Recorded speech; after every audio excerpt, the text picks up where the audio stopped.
नमस्कार मित्रों, आप लोग वाच पढ़ चुके हैं और आइए अब वाच पे 14 या 15 क्वेश्चन देंगे आपको और इस क्वेश्चन को करिए।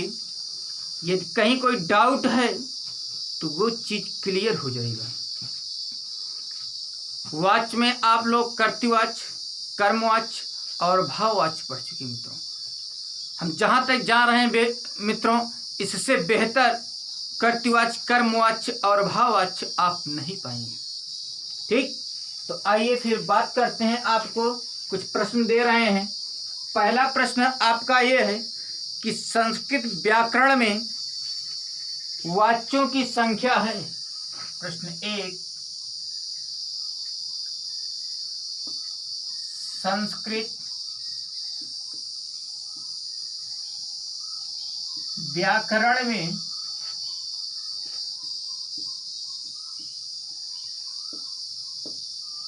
वाच्यों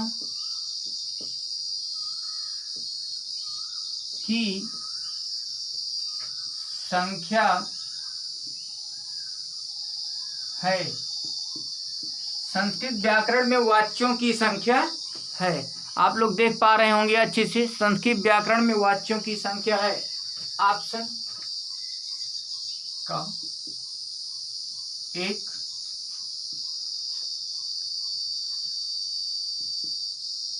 4 और गा है 3, घा होगा 5। तो बताइए संस्कृत व्याकरण में वाच्यों की संख्या कितनी है? तो आप इसका उत्तर 3 होगा। हम आशा करते हैं आप लोग समझ भी पाए होंगे कर्तृवाच, कर्मवाच और भाववाच। प्रश्न नंबर 2, दूसरा प्रश्न देखिए। कर्तृवाच में क्रिया किसका बोध कराती है?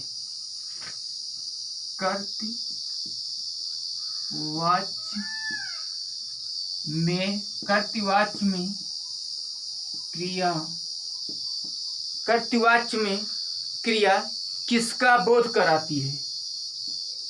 किसका बोध कराती है? कर्तृवाच में क्रिया किसका बोध कराती है? ऑप्शन है नंबर कर्ता, खा है आपका ऑप्शन कर्म,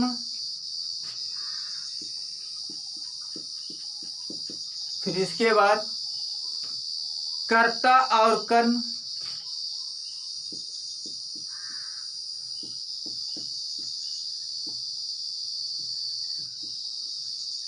कर्ता कर्म, गा है कर्ता और कर्म, फिर इसके बाद घा है। इनमें से कोई नहीं, इनमें से कोई नहीं।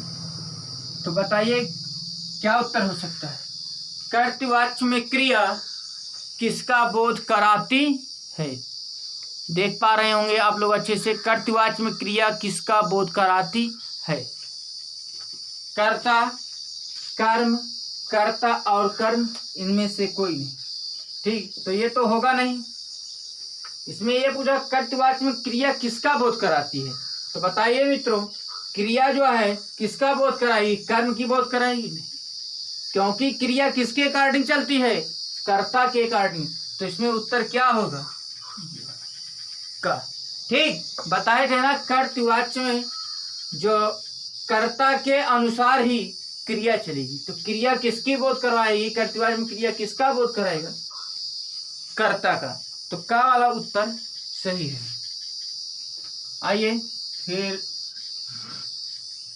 क्वेश्चन नंबर 2 पे बात करते हैं। ठीक, ये वीडियो पूरा देखिए मित्रों। यदि कहीं कोई समस्या है तो जो 4 विकल्प दे रहे हैं, हम चारों विकल्प में समझाएंगे और अच्छे से क्लियर हो जाएगा। यदि आप कर्तृवाच्य, कर्मवाच्य और भाववाच्य तीनों देख चुके हैं। इसके बाद हम पहले ये तीनों वीडियो पढ़ चुका है। ठीक, तो ये वाला जरूर देखिए पूरा, इससे आप यदि कहीं कोई डाउट है तो क्लियर हो जाएगा। प्रश्न नंबर 3 है, प्रश्न तीसरा है, कर्तृवाच्य में कर्म के साथ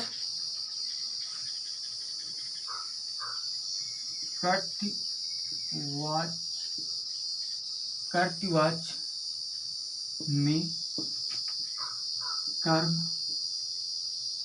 के साथ, कर्तृवाच्य में कर्म के साथ, कर्तृवाच्य में कर्म के साथ आने वाली विभक्ति है, आने वाली विभक्ति है। कर्तृवाच्य में कर्म के साथ आने वाली विभक्ति है। ठीक, प्रथमा, द्वितीय, तृतीय, प्रथमा, द्वितीय,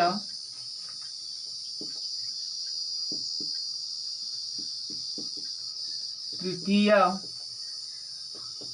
घा है आपका चतुर्थी। बताइए उत्तर क्या होगा। कर्तृवाच्य में कर्म के साथ आने वाली विभक्ति है प्रथमा, द्वितीय, तृतीय, चतुर्थी। देखिए यहाँ पूछा क्या गया है, कर्तृवाच्य में कर्म के साथ आने वाली विभक्ति है। ठीक है, कर्तृवाच्य में कर्म के साथ। ठीक है, तो कर्म के साथ कौन सी विभक्ति आती है? कर्म के साथ आने वाली विभक्ति है प्रथमा। कर्म के साथ क्या होगी? द्वितीया, तृतीया, चतुर्थी। हम आपको बताए थे मित्रों कि कर्तृवाच्य का जो कर्म होता है, कर्तृवाच्य कर्म के साथ द्वितीय विभक्ति आएगा। क्या आएगा? द्वितीय विभक्ति। बताए थे कि नहीं बताए थे? कर्तृवाच्य का जो कर्म होगा उसमें द्वितीय विभक्ति, एक वचन, द्विवचन और बहुवचन होगा। तो उत्तर क्या होगा? द्विवचन। प्रथमा, तृतीया, चतुर्थी ये गलत है। कर्तृवाच्य में कर्म के साथ आने वाली विभक्ति है, तो कर्म के साथ कौन सी विभक्ति आती है? द्वितीय विभक्ति आती है कर्तृवाच्य में। आइए फिर इसके बाद नेक्स्ट है प्रश्न नंबर 4। कर्तृवाच्य में कर्ता के साथ लगने वाली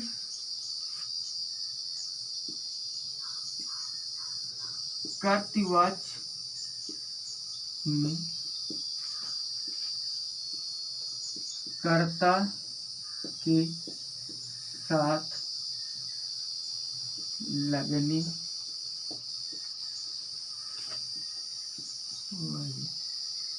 कर्तृवाच्य में कर्ता के साथ लगने वाली विभक्ति है, विभक्ति है। ठीक, देखते रहिए। कर्तृवाच्य में कर्ता के साथ लगने वाली विभक्ति है। ऑप्शन ले लीजिए, द्वितीय, तृतीय, प्रथमा, द्वितीय, तृतीय, द्वितीय, तृतीय, प्रथमा, घा है आपका चतुर्थी।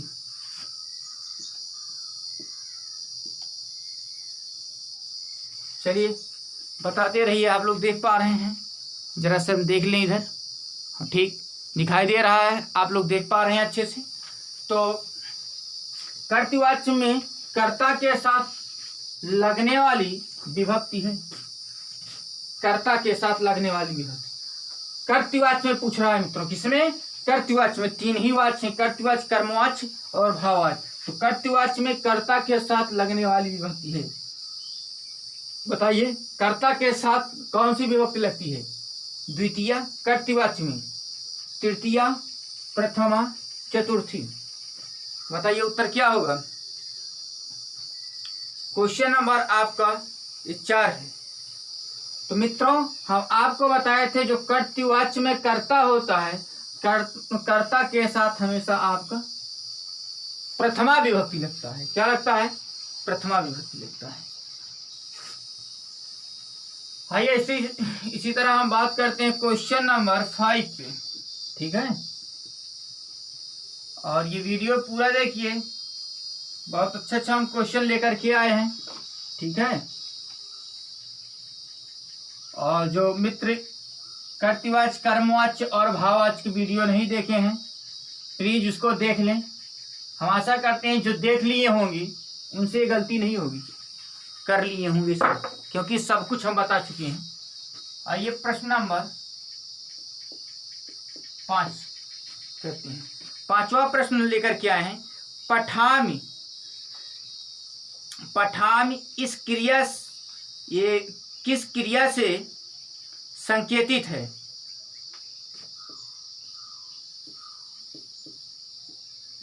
पठामि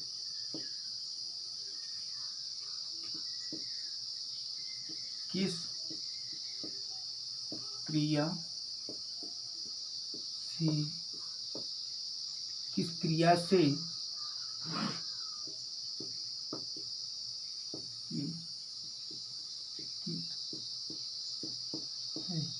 पठामि किस क्रिया से संकेतित है? पठामि किस क्रिया से संकेतित है? आइए ऑप्शन दे रहे हैं। करण, कर्म, संप्रदान,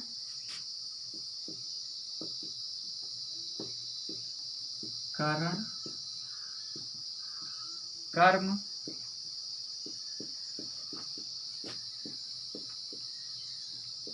संप्रदान, घा है आपका कर्ता। पठामि किस क्रिया से संकेतित है? पठामि किस क्रिया से संकेतित है? तो बताते रहिए। अच्छा ये बताओ किस क्रिया, ये करण से इसका क्या लेना देना है? कर्म से क्या होगा? संप्रदान से, कारक से थोड़ी है। ठीक, पठामि, तो पठामि कर्ता से होगा ना, है कि नहीं है मित्रों? तो यहाँ उत्तर क्या सही होगा? कर्ता। आइए प्रश्न नंबर 6 पे बात करते हैं। ठीक, कर्मवाच्य के साथ प्रयुक्त धातु रूप है। कर्मवाच्य के साथ प्रयुक्त धातु रूप है। ठीक, कर्मवाच्य के साथ प्रयुक्त धातु रूप है। आत्मनेपद, परस्मैपद,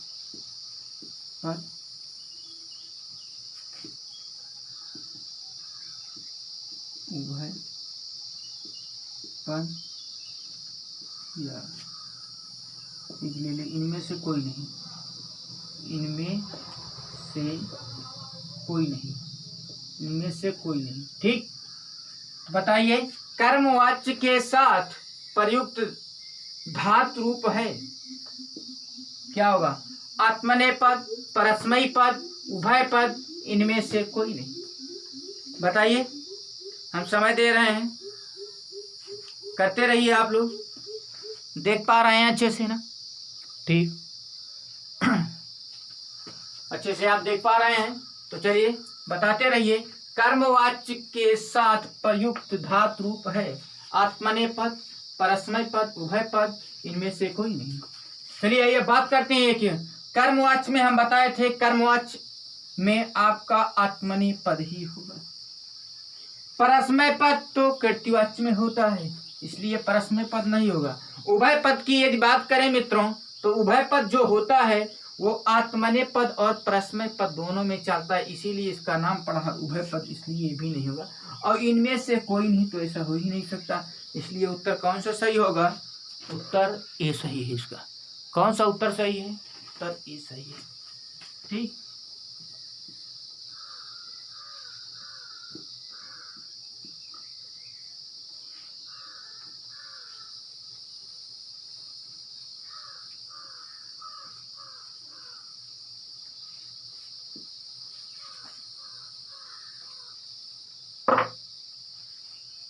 प्रश्न नंबर 7 देखें।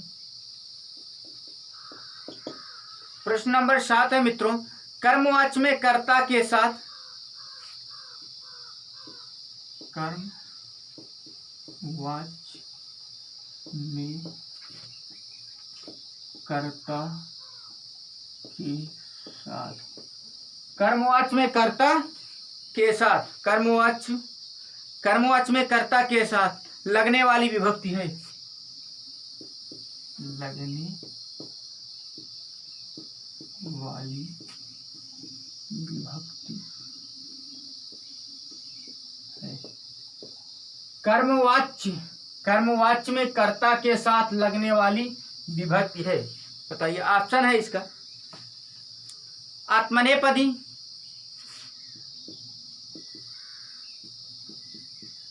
आत्मनेपदी, हाँ वह पद,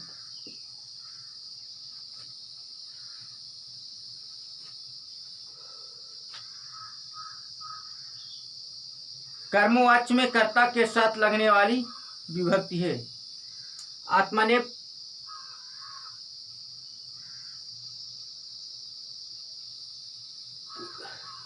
एक मिनट, सॉरी, विभक्ति पूछा है ना, तो यहां लिख रहे हैं प्रथमा, ख, द्वितीय, ग, तृतीय,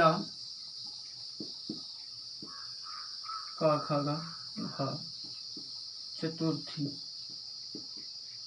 बताते रहिए। कर्मवाच्य में कर्ता के साथ लगने वाली विभक्ति है। आपको बताए थे ना कि जो कर्मवाच्य में कर्ता के साथ विभक्ति पूछ रहा है, किसमें, कर्तवाच्य में नहीं पूछ रहा है, कर्मवाच्य में पूछ रहा है, कर्ता के साथ लगने वाली विभक्ति है। तो बताइए कर्मवाच्य की कर्ता में कौन सी, प्रथमा बताए थे कि द्वितीय बताए थे कि तृतीया बताए थे कि चतुर्थी बताए थे? मित्रों हम बताए थे कर्मवाच्य के कर्ता के साथ तृतीया विभक्ति लगेगा। क्या लगेगा? तृतीया विभक्ति लगेगा। प्रथमा द्वितीय चतुर्थी नहीं होता है। आइए फिर इसके बाद बात करते हैं क्वेश्चन नंबर 8। जल्दी जल्दी थोड़ा से करते रहिए आप लोग। फर्स्ट, कर्मवाच्य में कर्म के साथ लगने वाली विभक्ति है।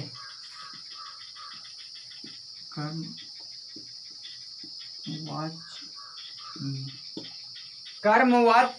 में कर्म के साथ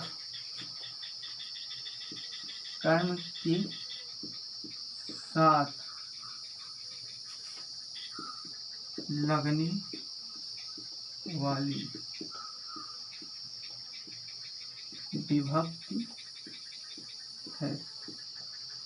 कर्मवाच्य में कर्म के साथ लगने वाली विभक्ति है। इसके लिए ऑप्शन ले लीजिए, द्वितीय, तृतीय, प्रथमा, चतुर्थी। द्वितीय, तृतीय, प्रथमा और चतुर्थी। कर्मवाच्य में कर्म के साथ लगने वाली विभक्ति है। बताइए कर्म के साथ कौन सी विभक्ति लगती है? तो मित्रों प्रथमा लगती है। कौन सी लगती है? प्रथमा। आपको बताए थे ना, जो कर्मवाच्य में जो कर्म के साथ लगने वाली विभक्ति क्या होती है? प्रथमा। ठीक, इस प्रकार। आइए फिर बात करते हैं क्वेश्चन नंबर 8 है ना, क्वेश्चन नंबर 9।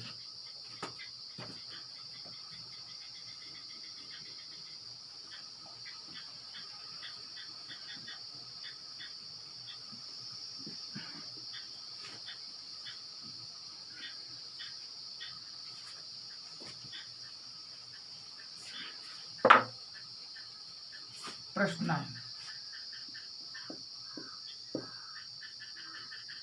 9 है, अकर्मक क्रियाओं के साथ बनता है। अकर्मक क्रियाओं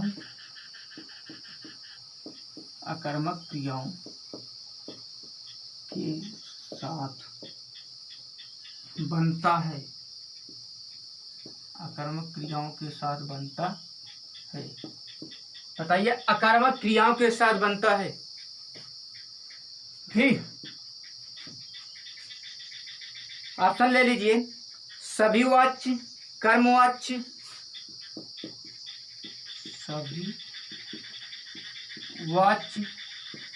सभी वाच्य और इसके बाद कर्मवाच्य,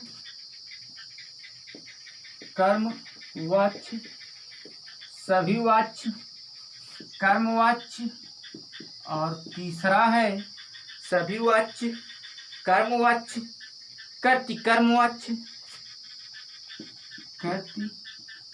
कर्मवाच्य, और इसके बाद नेक्स्ट है भाववाच्य। क्या है? भाववाच्य। ठीक, अकर्मक क्रियाओं के साथ बनता है सभी वाच्य, कर्मवाच्य, कर्मवाच्य और भाववाच्य। जल्दी से बताते रहिए। ठीक, अच्छा, हम बता रहे हैं अकर्मक क्रिया के लिए क्या बताए थे मित्रों? सभी वाच्य, कर्मवाच्य कि कर्मवाच्य कि भाववाच्य।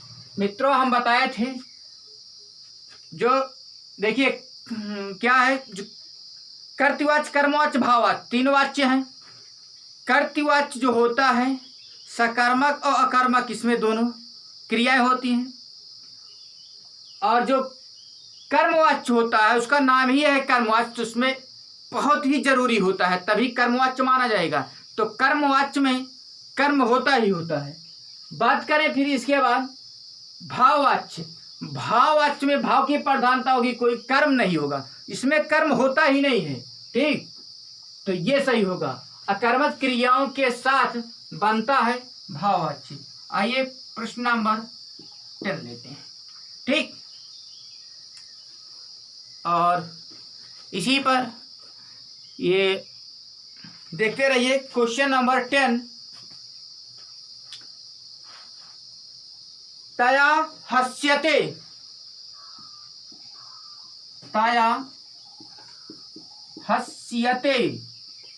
देख पा रहे हैं ना? तया हस्यते, यह किस वाच्य का वाक्य है?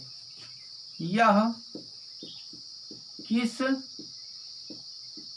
वाच्य